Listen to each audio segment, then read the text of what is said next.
ವೀಕ್ಷಕರೇ, ಮುಂದಿನ ರಾಶಿ ಕಟಕ ರಾಶಿ. ಕಟಕ ರಾಶಿಯ ಒಂದು ಮೇ ತಿಂಗಳ ಮಾಸ ಭವಿಷ್ಯ ಹೇಗಿದೆ ಅಂತ ತಿಳಿದುಕೊಳ್ಳೋಣ. ಮೇಡಮ್, ಮುಂದಿನ ರಾಶಿ ಕಟಕ ರಾಶಿ. ಕಟಕ ರಾಶಿಯ ಒಂದು ಮೇ ತಿಂಗಳ ಮಾಸ ಭವಿಷ್ಯ ಹೇಗಿದೆ ಅಂತ ತಿಳಿಸ್ಕೊಳ್ಳೋಣ. ಖಂಡಿತವಾಗಿ ನೋಡಿ, ಕಟಕ ರಾಶಿಯವರದು ಚಂದ್ರನೇ ಕಟಕ ರಾಶಿಯ ಒಂದು ಅಧಿಪತಿ ಆಗಿರೋದ್ರಿಂದ ಸ್ವಭಾವ ಸ್ವಲ್ಪ ಸಾಫ್ಟ್ ಆಗಿರುತ್ತೆ. ಆದ್ರೆ ಸ್ವಲ್ಪ ಪಿಕಲ್ ಮೈಂಡ್ ಇರುತ್ತೆ. ಅಂದ್ರೆ ಒಂದ್ಸತಿ ಅನ್ಕೊಂಡಿದಿನ ಇನ್ನೊಂದ್ಸತಿಗೆ ಅದನ್ನ ತಕ್ಷಣಕ್ಕೆ ಬದಲಾಯಿಸ್ಕೊಂಡ್ ಬಿಡ್ತಾರೆ, ಅಥವಾ ಮೂರು ಕೂಡ ಫ್ಲಕ್ಚುಯೇಷನ್ ಆಗ್ತಾನೆ ಇರುತ್ತೆ. ಇನ್ನ ಇವರ ಹೇಗಿದೆ ಗ್ರಹಗತಿಗಳಂತ ನೋಡಿದಾಗ ನೋಡಿ, ಮೊದಲನೇದಾಗಿ ಇವರಿಗೆ 12ನೇ ಮನೆ ಗ್ರಹಗಳು ಅಂತ ನೋಡಿದ್ರೆ ಗುರು 12ರಲ್ಲಿ ಇದ್ದಾನೆ, ಶುಕ್ರ ಕೂಡ 12ಕ್ಕೆ ಬರ್ತಾನೆ, 23ನೇ ತಾರೀಕು ನಂತರ ಬುಧ ಕೂಡ ಬರ್ತಾನೆ.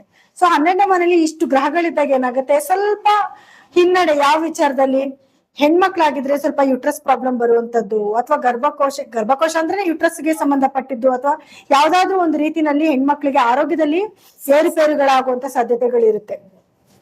ಅಥವಾ ಇನ್ನ ಶುಕ್ರ ಮತ್ತೆ ಗುರುವಿನ ಸಂಚಾರ ಅಂತ ನೋಡಕ್ ಬಂದಾಗ ಇವ್ರಿಗೆ ಎಲ್ಲಾ ಕೆಲ್ಸದಲ್ಲೂ ಡಿಲೇ ಆಗೋದು, ನಿಧಾನ ಆಗುವಂಥದ್ದು, ಖರ್ಚು ಜಾಸ್ತಿ ಆಗುವಂಥದ್ದು. ಕೆಲವ್ರಿಗೆ ಏನಾಗುತ್ತೆ, ಖರ್ಚು ಒಳ್ಳೆ ರೀತಿಯಿಂದನೂ ಆಗುತ್ತೆ, ಕೆಲವರಿಗೆ ಕೆಟ್ಟ ರೀತಿಯಿಂದ ಆಗುತ್ತೆ. ಕೆಟ್ಟ ರೀತಿ ಯಾವ ರೀತಿ ಅಂದ್ರೆ ಆರೋಗ್ಯ ಸಮಸ್ಯೆಗಳು ಬರುವಂತದ್ದು, ಅದಕ್ಕೋಸ್ಕರ ಖರ್ಚು ಮಾಡ್ಬೇಕಾದ ಪರಿಸ್ಥಿತಿ ಬರುತ್ತೆ. ಇನ್ನು ಒಳ್ಳೆ ರೀತಿ ಅಂತ ಬಂದಾಗ ಮನೇಲಿ ಏನಾದ್ರು ಹೊಸ ವಸ್ತುಗಳನ್ನ ತಗೊಂಡ್ ಬರೋದಾಗಿರ್ಬೋದು, ಅಥವಾ ಏನಾದ್ರು ಸ್ಪಿರಿಚುವಲ್ ಟ್ರಾವೆಲ್ ಮಾಡುವಂತದ್ದಾಗಿರ್ಬೋದು, ಅಥವಾ ಮನೆ ದುರಸ್ತಿ ಕಾರ್ಯಗಳನ್ನ ಸರಿ ಮಾಡುವಂತದ್ದಾಗಿರ್ಬೋದು.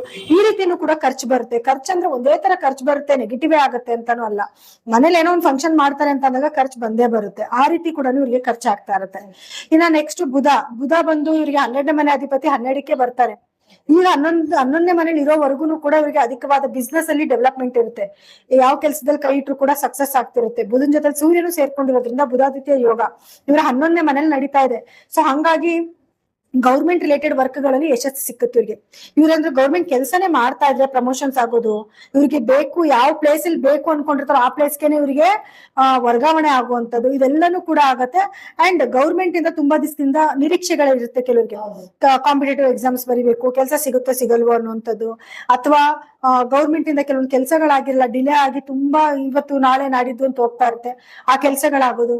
ಎಸ್ಪೆಷಲಿ ರಾಜಕಾರಣಿಗಳಿದ್ರೆ ಅವ್ರಿಗೆ ಖಂಡಿತವಾಗ್ಲೂ ಗೌರ್ಮೆಂಟ್ ಇಂದ ಏನೆಲ್ಲ ಕೆಲಸಗಳಾಗ್ಬೇಕಾಗಿದೆ ಅದೆಲ್ಲಾನು ಕೂಡ ಆಗುವಂತ ಒಂದು ಟೈಮ್ ಆಗಿರುತ್ತೆ. ಖಂಡಿತವಾಗ್ಲೂ ಸೂರ್ಯನಿಂದ ಆಗಿರ್ಬೋದು, ಬುಧನಿಂದ ಆಗಿರ್ಬೋದು ಅದ್ಭುತವಾದ ಬದಲಾವಣೆ ಜೀವನದಲ್ಲಿ ನೋಡ್ಬೋದು. ಆದ್ರೆ 23ನೇ ತಾರೀಕು ನಂತರ ಬಂದು ಬುಧ 12ಕ್ಕೆ ಬರ್ತಾನೆ. ಅವಾಗ ಸ್ವಲ್ಪ ಬಿಸ್ನೆಸ್ ಅಲ್ಲಿ ಏರುಪೇರುಗಳಾಗೋದು, ನರಕ್ಕೆ ಸಂಬಂಧಪಟ್ಟಿರೋ ಕೆಲವು ಸಮಸ್ಯೆಗಳು ಬರುವಂತದ್ದು, ಶುಗರ್ ರಿಲೇಟೆಡ್ ಪ್ರಾಬ್ಲಮ್ಸ್ ಬರುವಂತ ಸಾಧ್ಯತೆಗಳು ಕೂಡ ಇರುತ್ತೆ. ಸೊ ಆ ಟೈಮ್ ಇಂದ ಸ್ವಲ್ಪ ಹುಷಾರಾಗಿರ್ಬೇಕು. ಏನಾದ್ರು ಸಮಸ್ಯೆ ಬಂದ್ರು ಇಮಿಡಿಯೇಟ್ ಆಗಿ ಹೋಗಿ ಡಾಕ್ಟರ್ ಹತ್ರ ತೋರಿಸ್ಕೊಳ್ಳೋದು, ನೆಗೆಟಿವಿಟಿ ಏನಾದ್ರು ಇದ್ರೆ ಇಮಿಡಿಯೇಟ್ ಆಗಿ ಪ್ರಿಕಾಷನ್ ತಗೋಬೇಕಾಗಿ ಬರುತ್ತೆ. ಇನ್ನ ಸೂರ್ಯ ಇವ್ರಿಗೆ ಏನು 11ರಲ್ಲಿ ಸಂಚಾರ ಮಾಡ್ತಾನೆ, ಮೊದಲು 10ನೇ ಮನೇಲಿ ಇರ್ತಾನೆ, ಹಾಗೆ ಕೆಲ್ಸದಲ್ಲೂ ಕೂಡ ಇವ್ರಿಗೆ ಅಭಿವೃದ್ಧಿ ಕೊಡ್ತಾನೆ. ಇನ್ನ ಕುಜ ಬಂದು 10ನೇ ಮನೇಲಿ ಸಂಚಾರ ಮಾಡ್ತಾ ಇದ್ದಾನೆ. ಸೊ ಹಂಗಾಗಿ ಇವ್ರಿಗೆ ಯಾರನ್ನ ರಿಲೇಟೆಡ್ ಬಿಸ್ನೆಸ್, ರಿಯಲಿಸ್ಟಿಕ್ ಬಿಸ್ನೆಸ್ ಮಾಡ್ತಾ ಇರ್ತಾರಲ್ಲ ಅವ್ರಿಗೆ ತುಂಬಾನೇ ಅನುಕೂಲ ಆಗುತ್ತೆ. ಭೂಮಿ ತಗೊಳ್ಳೋದು, ಮಾರೋದು, ಅಥವಾ ಮನೆ ತಗೋಬೇಕು ಅಂತ ತುಂಬಾ ಜನಕ್ಕೆ ಒಂದ್ ಕನಸು, ಒಂದ್ ಮನೆ ತಗೋಬೇಕು ಅನ್ನೋದು ಪ್ರತಿಯೊಬ್ಬರಿಗೂ ಕನಸಾಗಿರುತ್ತೆ. ಸೊ ಕರ್ಮಸ್ಥಾನದಲ್ಲಿ ಬಂದಾಗ ನೀವೇನಾದ್ರು ಅದಕ್ಕೆ ಪ್ರಯತ್ನ ಪಟ್ರೆ 100% ಅವ್ರಿಗೆ ಭೂಮಿ ತಗೊಳ್ಳೋ ಯೋಗ ಕೂಡ ಬರುತ್ತೆ.